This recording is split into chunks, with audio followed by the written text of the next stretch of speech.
بسم اللہ الرحمن الرحیم۔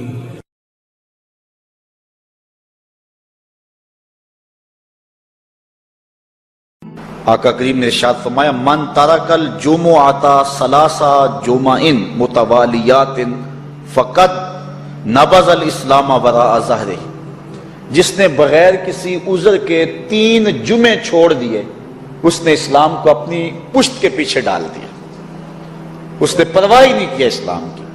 اور ایک حدیث کے لفظ ہیں من ترک ثلاث جمعات من غیر عذر کتب من المنافقین، جس نے بغیر کسی عذر کے 3 جمعے چھوڑ دیے اس کا نام منافقوں کی فہرست میں لکھ دیا جاتا۔ اور ایک حدیث کے لفظ اس حوالے سے ہیں من ترک ثلاث جمع تہاونا بها طبع اللہ علی قلبہ، جس نے سستی کی وجہ سے 3 جمعے چھوڑ دیے تو اس کے دل پر اللہ غفلت کی مہر لگا دیتا ہے۔ یہ وہ بد نصیب شخص ہے کہ جو نماز جمعہ چھوڑتا ہے۔ حضرت ابن حجر نے الزواجر کے اندر ایک روایت لکھی ہے، وہ فرماتے ہیں جو شخص نماز ترک کرتا ہے اس کو بہت ساری رسوائیاں ہیں۔ وقت اتنا طویل نہیں ہے کہ ایک ایک چیز کو تفصیل سے بیان کروں۔ وہ کہتے ہیں پہلی بات تو یہ ہے کہ اس کی عمر میں برکت اٹھا لی جاتی، دوسری بات اس کے چہرے سے صالحین کا نور اتار لیا جاتا، تیسری بات وہ کوئی بھی عمل کرے اس کا ثواب نہیں ملتا اس کو، یہ دنیا پر اس کو سزائیں ہیں۔ چوتھی سزا دنیا پر اس کو یہ ملتی ہے اس کی دعائیں قبول نہیں ہوتی، اور 5ویں سزا اس کے لیے یہ ہے کہ اس کے لیے جو نیک لوگ دعا کرتے ہیں ان دعاؤں کا حصہ اسے نہیں ملتا۔ مومن نیک سحری وقت اٹھ کے دعا مانگتے اللہ پوری امت پر کرم کر دے، تو یہ بھی امت میں شامل ہے، دعا اللہ والے کی تو قبول ہوئی لیکن اس کا حصہ نکال دیا گیا، اس کا حصہ نیک لوگوں کی دعاؤں سے نکال دیا گیا۔ اور جب وہ مرنے لگتا ہے نزا کے وقت 3 اس کو سزائیں ملتی، ایک تو بھوکا مرتا ہے، دوسرا پیاسا مرتا ہے، تیسرا ذلیل ہو کے مرتا ہے۔ اور قبر کے اندر اس کو 3 سزائیں ہیں۔ حضرت امام ابن حجر کہتے ہیں ایک تو اس کی قبر تنگ کر دی جائے گی، حتیٰ کہ ادھر والی پسلیاں ادھر اور ادھر والی پسلیاں ادھر۔ دوسرا اس کی قبر میں آگ ڈالی جائے گی، جو اللہ کی حضور نہیں چھکتا اس کی قبر اس لائق ہے کہ اس میں آگ ڈالی جائے۔ اور تیسری اس کے اوپر ایک اژدہا مسلط کر دیا جائے گا جس کا نام ہے شجاع الاقرع، اور جب وہ ڈنگ مارے گا تو 70 گز تک وہ شخص زمین میں دنس جائے گا، اور وہ مسلسل یہ ڈنگ مارتا رہے گا۔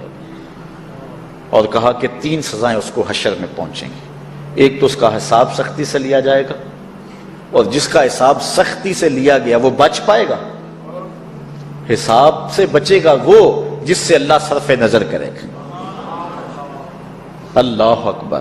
ایک تو اس کا حساب سختی سے لیا جائے گا، دوسرا اللہ تعالیٰ جل شانہ اپنے قہر و غضب کا اس پہ اظہار کرے گا، اور تیسری اس کو سزا یہ دی جائے گی کہ اس کو جہنم میں ڈال دیا جائے گا۔ ہمارا غزوہ احد کی نامور مجاہدہ ہیں کہ جب بھگدڑ مچی اور کچھ تو خون ہونے لگا اور عجیب کیفیت بن گئی، تو اس وقت حضرت ہمارا خاتون ہیں جو اس جنگ میں ساتھ آئی تھی، کس کام کے لیے آئی تھی کہ کوئی زخمیوں کی مرہم پٹی کروں گی، لیکن جب دیکھا کہ حضور تنہا ہیں اور تیروں کی برسات ہو رہی ہے، ہمارا تلوار لے کے میدان میں آ گئی، اور حضور نبی رحمت نے فرمایا کہ میں جدھر دیکھتا تھا مجھے ہمارا ہی نظر آتی تھی، اگر ادھر سے حملہ ہوتا آگے ہمارا کھڑی ہوتی، اگر ادھر سے حملہ ہوتا تو ہمارا کھڑی ہوتی۔ میں کہتا ہوں ہمارا تیرے نام پہ میری نسلیں قربان، جس نے محمد عربی کی آبرو کا پہرا دیا۔ ایک منگول سردار عیسائی ہو گیا، اس نے ایک عیسائی پادری کو بلایا اور کہا کہ اپنے مذہب کی تبلیغ کر تاکہ کچھ لوگ اور بھی ہمارے ہم نوا ہو جائیں۔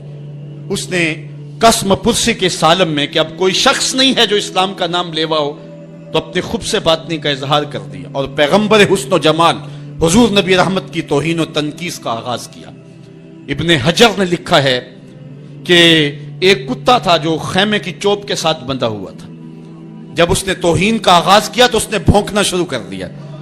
لوگوں نے کہا کہ یہ کتا تیری اس توہین کی وجہ سے بھونک رہا ہے. اس نے کہا نہیں ایسی کوئی بات نہیں, یہ کتا نسلی کتا ہے. واقعی وہ نسلی تھا, اور میرا ہاتھ کا اشارہ پا کے غیرت میں آ گیا ہے, کوئی ایسی بات نہیں ہے. اس نے پھر توہین کا آغاز کر دیا. تو ابن حجر نے لکھا ہے کہ اس کتے نے زنجیر تڑوا کر کے اس پادری کے گلے میں جا کے دانت گاڑ دیے اور چھوڑا تب جب اس کو واصل جہنم کر دیا. اس منظر کو دیکھ کے 70,000 اس فوج کے سپاہی اسلام کے دامن میں آ گئے.